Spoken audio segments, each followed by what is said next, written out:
நினைவக திறவுகோல். 10 வயது மீரா தனது பாட்டியின் அறையை அலசிக் கொண்டிருந்த போது பழைய நகை பெட்டிக்குள் வைக்கப்பட்டிருந்த ஒரு சிறிய துருப்பிடித்த சாவியை கண்டாள். மற்ற டிரிங்கெட்களைப் போலல்லாமல் அது முக்கியத்துவம் வாய்ந்ததாக நினைவில் இருப்பது போல் மெல்லியதாக மின்னியது.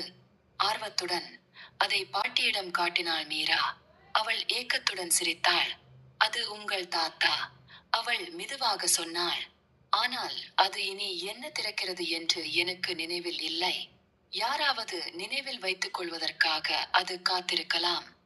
அன்று இரவு மீரா சாவியை தலையணைக்கு அடியில் வைத்தாள்.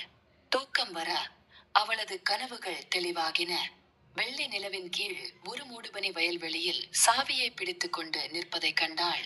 ஒரு மென்மையான ஓசை காற்றில் எதிரொலித்தது. ஆழ்ந்த மூச்சுடன் மீரா சாவியைச் செருகினாள். திடீரென்று அவள் ஒரு சூடான அறையில் இருந்தாள். இலவங்கப்பட்டை மற்றும் பெயின் வாசனை காற்றில். அவரது பாட்டியின் இளைய பதிப்பு மீரா மங்கலான புகைப்படங்களில் மட்டுமே பார்த்த ஒரு மனிதனுடன் நடனமாடினாரது தாத்தா. அவர்கள் சிரித்தார்கள். அன்பு நிறைந்த அமைதியான பார்வைகளை பகிர்ந்து கொண்டனர். அது வெறும் கனவு அல்ல. அவள் ஒரு உயிருள்ள நினைவுக்குள் நுழைந்ததைப் போல அது உண்மையாக உணர்ந்தது. காட்சி மெதுவாக மறைந்தது. மீரா கன்னங்களில் கண்ணீருடன் எழுந்தாள்.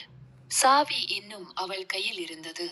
மறுநாள் காலை அவள் பாட்டியை இறுக கட்டிப்பிடித்து, நான் அவனை பார்த்தேன் என்று கிசுகிசுத்தாள். யார் என்று பாட்டி கேட்கவில்லை. அவள் வெறுமனே சிரித்தாள்.